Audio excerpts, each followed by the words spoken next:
Good evening class 9th। तो हम पढ़ रहे थे फ्रेंच रिवॉल्यूशन। लास्ट वीडियो में हमने देखा कि फ्रेंच रिवॉल्यूशन किस तरह से आगे बढ़ता है और 2 साल के अंदर कॉन्स्टिट्यूशन तैयार हो जाता है। कॉन्स्टिट्यूशन को किंग लुइस एक्सेप्ट कर लेते हैं और फ्रांस बन जाता है constitutional monarchy.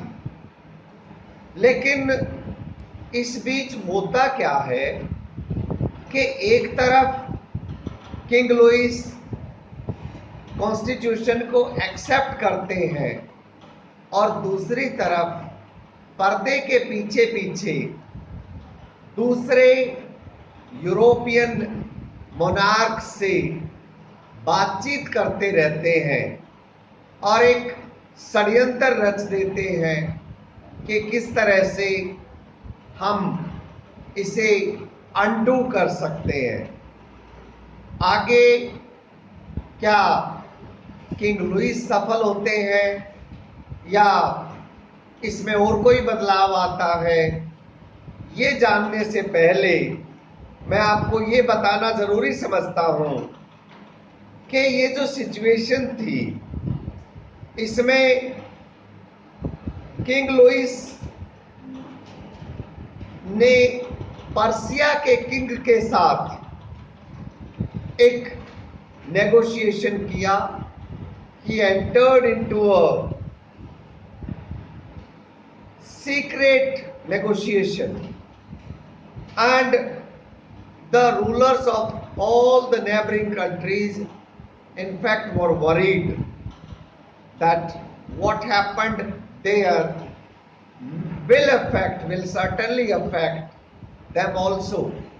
So they were all ready to stand with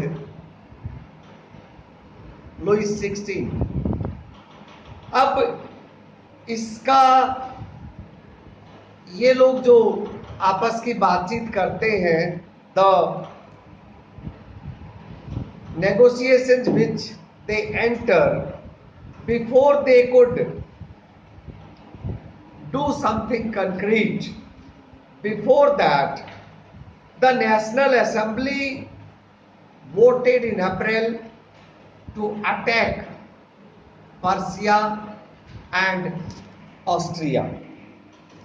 और इस तरह से अप्रैल 1792 में जब नेशनल असेंबली ने डिक्लेयर कर दिया अटैक करने के लिए, thousands of volunteers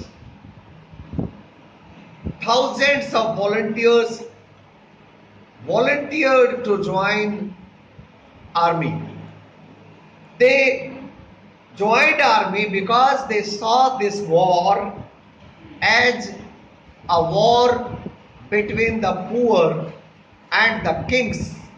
It was not a war between two countries, no. It was seen as a war between the poor and the kings.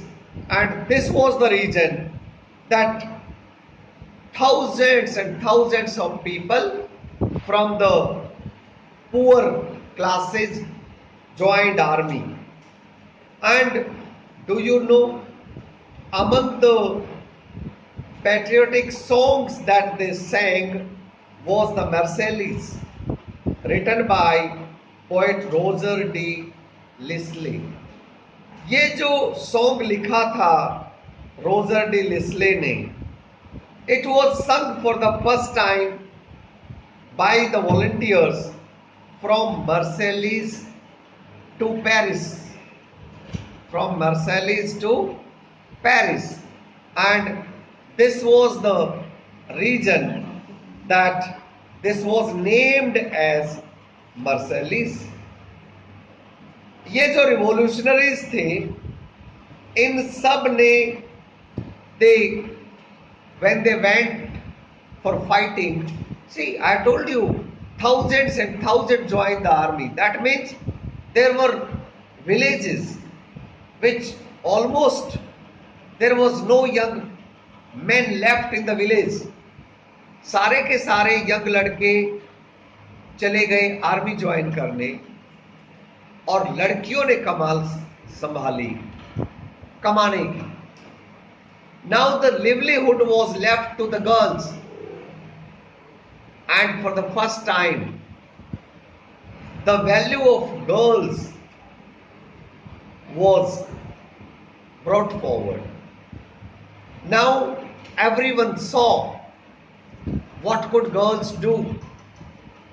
Before that we have already talked about they did limited things, and the girls were not even allowed to go to convents and all. But this period saw a great change. आगे हम देखेंगे कि उन्होंने revolution में भी भाग लिया, उनके अपने क्लब्स बने, और दैट्स अ लॉन्ग स्टोरी, हम नेक्स्ट वीडियो में देखेंगे.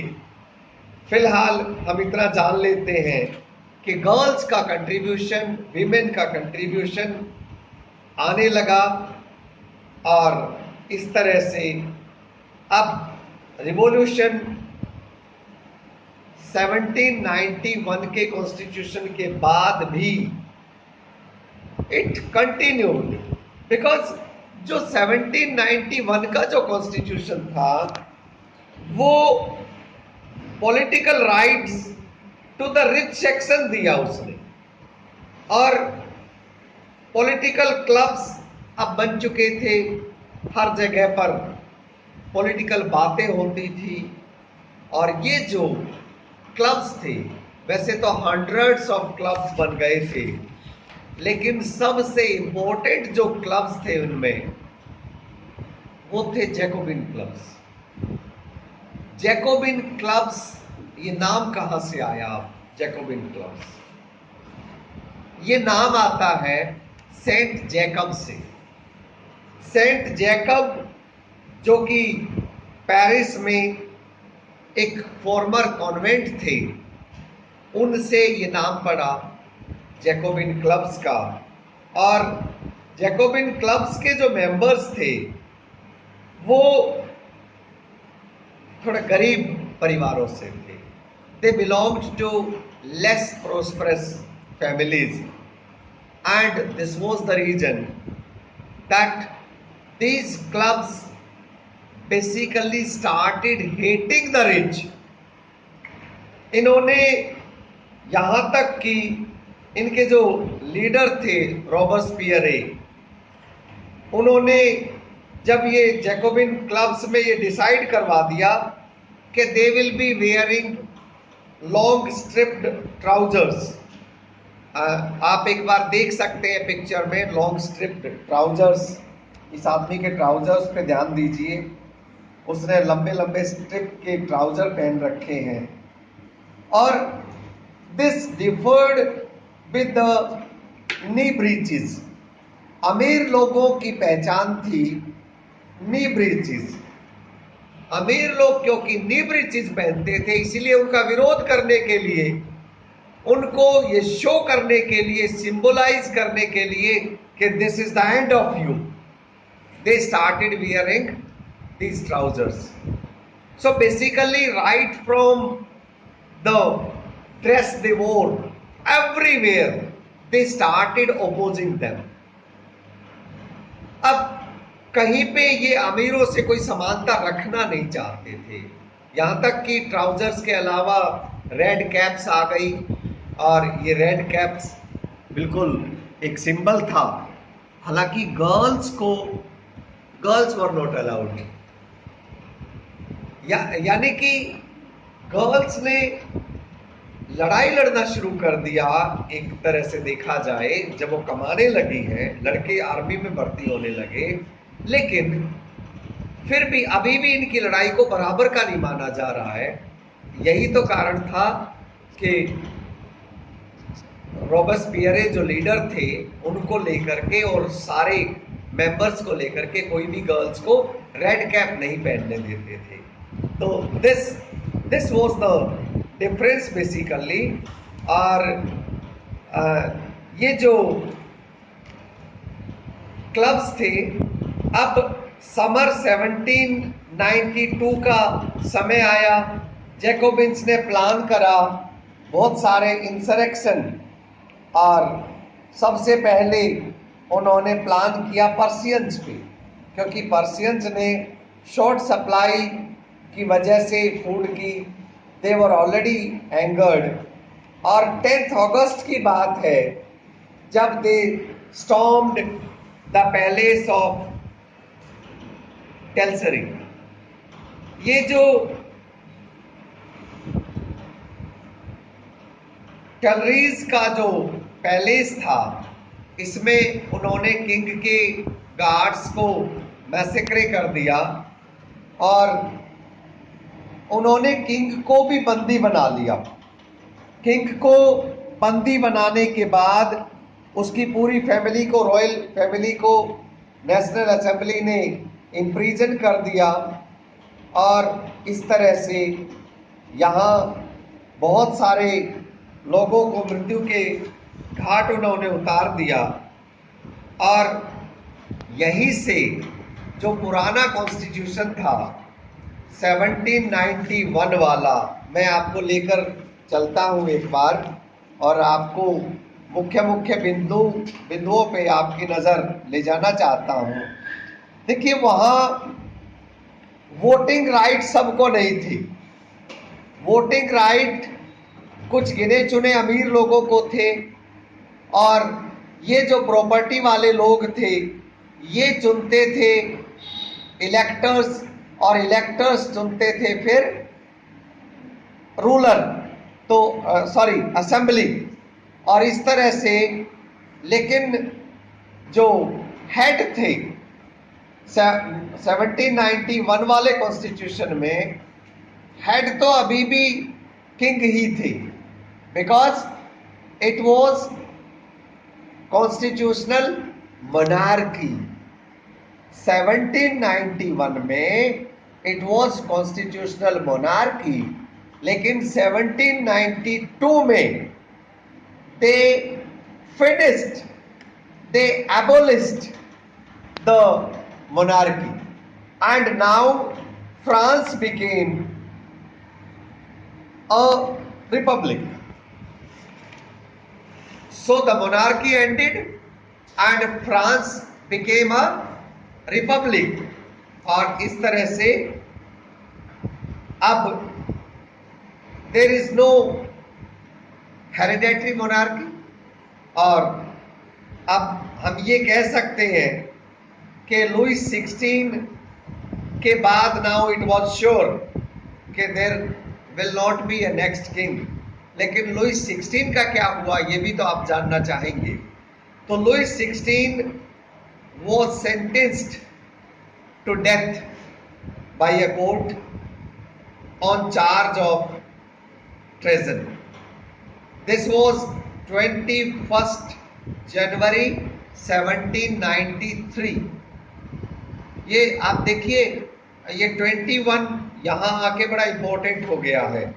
21 सितंबर 1792, 21 ईयर्स की एज, जो जिनको वोटिंग राइट्स मिले 21 ईयर से ऊपर। जो 1792 का जो कॉन्स्टिट्यूशन था, it gave voting rights to all the men about 21 years, okay, and it came into force on 21 September. और लुइस 16 को he was sentenced on 21st January 1793। तो इस तरह से एक अध्याय का अंत होता है उनके एग्जीक्यूशन के साथ ही। कहां पर किया उनका execution? It was palace the Concorde. और इस तरह से एक अध्याय वहां पे खत्म हो जाता है। Queen Mary Antoinette also met with the same fate shortly after. और दूसरा जो अध्याय शुरू होता है वो है द रेन ऑफ टेरर 1793 और 1794। ये 2 साल रेन ऑफ टेरर के नाम से जाने जाते हैं। एक्चुअली होता क्या है कि अब जैकोबिन्स क्लब्स पार में आ गए, और जैकोबिन क्लब्स पार में आने से their leader Robespierre was the sole leader. He was the alone powerful person. What he started doing was, वो जो भी उसका विरोध करते थे, अब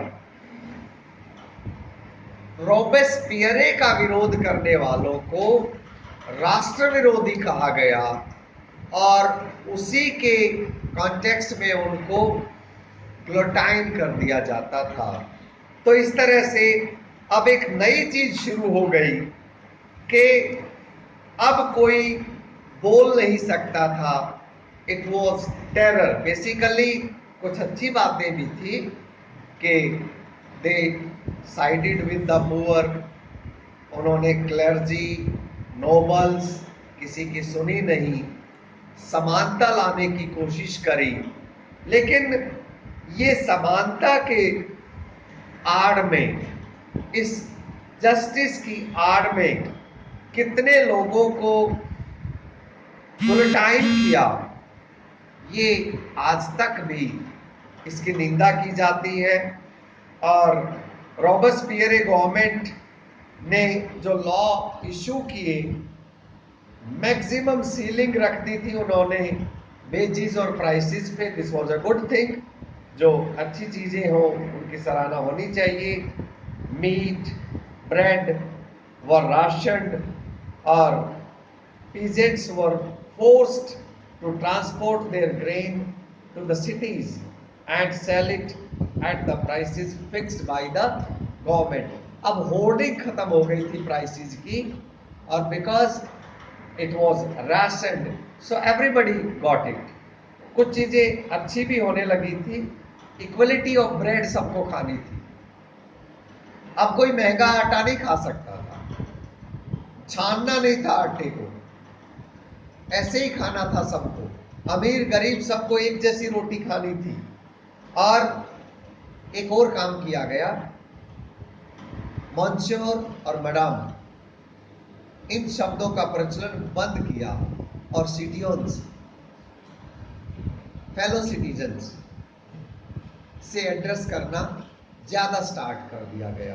तो ये कुछ समानता के नाम पे कुछ बहुत अच्छे स्टेप्स उठाए गए, लेकिन सबसे खराब जो स्टेप था वो था कि अगर किसी ने रॉबेस्पियरे को क्रिटिसाइज किया तो he was taken to be राष्ट्रद्रोही। जबकि एक बात सबको समझनी चाहिए कि रूलर की पॉलिसीज को क्रिटिसाइज करने वाला देशद्रोही नहीं होता। दोनों बातों में अंतर है। लेकिन उस समय ये रेन ऑफ टेरर के नाम से इसीलिए जाना जाता है क्योंकि इस समय ऐसा हुआ। और बाद में खुद रॉबेस्पियरे को भी गुलिटाइन ही किया गया। उस समय के दो विरोधी चीजें मैं आपको दिखाना चाहता हूं। मैं आपको सोर्स डी पर लिए चलता हूं। व्हाट इज लिबर्टी, एक राइटर क्या कहते हैं, और फिर खुद रॉबेस्पियरे क्या कहते हैं। आप पहले इन राइटर के शब्द देखिए। ये जो राइटर थे कैमिली डेसमोलिन्स, इन्होंने एक आर्टिकल लिखा था और इन्होंने कहा था, some people believe that liberty is like a child which needs to go through a phase of being disciplined before it attains maturity. This was written by this writer Camille, and he said in fact it is just the opposite. Liberty is the happiness, reason, equality, justice. It is the declaration of rights. अब मैं इसी liberty पे मैं thought बताना चाहता हूं कि रॉबेस्पियरे क्या समझते थे। 7 फरवरी 1794 में रॉबेस्पियरे ने भी लिबर्टी पे स्पीच दिया, और वो लिबर्टी के बारे में क्या कहते थे अब उनकी सुनिए, और दोनों की तुलना आप स्वयं कीजिए। टू एस्टेब्लिश और consolidate democracy, to achieve the peaceful rule of the constitutional laws, we must first finish the war of liberty against tyranny. Let me tell you, this something else was being achieved in the pretext of something else. और दुख है कि आजकल भी कई बार सरकारें ऐसा करती है। आप सरकारों को थोड़ा क्रिटिसाइज कीजिए, and there are chances you may find yourself in jail. आप लिखकर देख लीजिए, सोशल मीडिया पे बहुत सारे चांसेस हैं। बहुत सारे देशों में बहुत सारे लोग हैं अंदर सरकारों के विरुद्ध लिखने वाले। तो रॉबेस्पियरे जैसे लोग पहले भी थे, आज भी हैं, समय समय पर आते रहते हैं। ये तो समय का चक्र है, घूमता रहता है। कभी लिबर्टी हावी हो जाती है तो कभी लिबर्टी पे टायरनी हावी हो जाती है। इसी तरह चलता है समय का चक्र। हम जरूर आगे भी बात करेंगे, लेकिन फिलहाल तो हम रॉबेस्पियरे की डेथ के बाद क्या हुआ थोड़ी सी इस पे बात करके इस वीडियो को तो एंड करेंगे। फिर अब आगे गर्ल्स का जो कंट्रीब्यूशन था रिवॉल्यूशन में, उसका एक अलग वीडियो पे बात करेंगे। लेकिन निश्चित रूप से हम इतनी बातचीत को जरूर आगे बढ़ाना चाहेंगे कि ये सिंगल मैन रूल अब एंड हुआ, और एक जैकोबिन क्लब्स की गवर्नमेंट जैसे ही गिरी तो वेल्दियर मिडिल क्लास फिर से सत्ता में आ गई। मैंने अभी अभी बात करी थी कि ये एक चक्र है, चलता है। एक समय था रॉबेस्पियरे के समय में कि अमीरों को साइडलाइन कर दिया गया, लेकिन जैसे ही उनकी सरकार गिरी, और गिरी इसीलिए क्योंकि उन्होंने भी अत्याचार किए, तो फिर से थोड़े जो मिडिल क्लास में भी अमीर थे, अब वो सत्ता पे काबिज हो गए। थोड़ा बदलाव कॉन्स्टिट्यूशन में आया। अब एक नया कॉन्स्टिट्यूशन वाज इंट्रोड्यूस्ड। तो आप देखिए मेजर चेंजेस 1791, 1792 एंड नाउ 1794। एक और बदलाव हम देख रहे हैं, और वो बदलाव था कि अब सिंगल रूलर नहीं होगा, बल्कि एक डायरेक्टरी होगी of 5 directors, and that will rule. तो it provided 2 elected legislative councils. ये जो नया काउंसिल, ये जो नई चेंजेस थी कॉन्स्टिट्यूशन में, इसने 2 provision was made for 2 councils. Both the councils were elected, and these then appointed the directory. और इस तरह से ये जो डायरेक्टरी के जो 5 मेंबर्स थे, they will execute the powers. इस तरह से प्रोविजन किया गया। इससे एक सेफगार्ड तो हो गया कि concentration of power in one hand was stopped. कोई रॉबेस्पियरे जैसा फिर से अकेला सत्ता पे काबिज ना हो जाए, लेकिन इसी डायरेक्टरी का लड़ाइयां होने लगी अपने ही काउंसिल के मेंबर्स से, और काफी प्रतिरोध की स्थिति आ गई। एक दूसरे का विश्वास कम हो गया, और स्थिति यहां तक आ गई कि ये भी जो सरकार थी ये गिर गई। और किस तरह से एक रास्ता मिल गया एक नेपोलियन जैसे व्यक्ति को सत्ता में आने का, हम आगे बात करेंगे। इस वीडियो को हम यहीं पर एंड करते हैं। कम से कम एक बार और इस वीडियो को देखिए, आप ध्यान से पढ़िए main points. 1789, 1791, 1792, then reign of terror के दोनों साल 1793 एंड 1794, और निश्चित रूप से ये जो 5 की डायरेक्टरी थी इस पे आपको ध्यान देना चाहिए।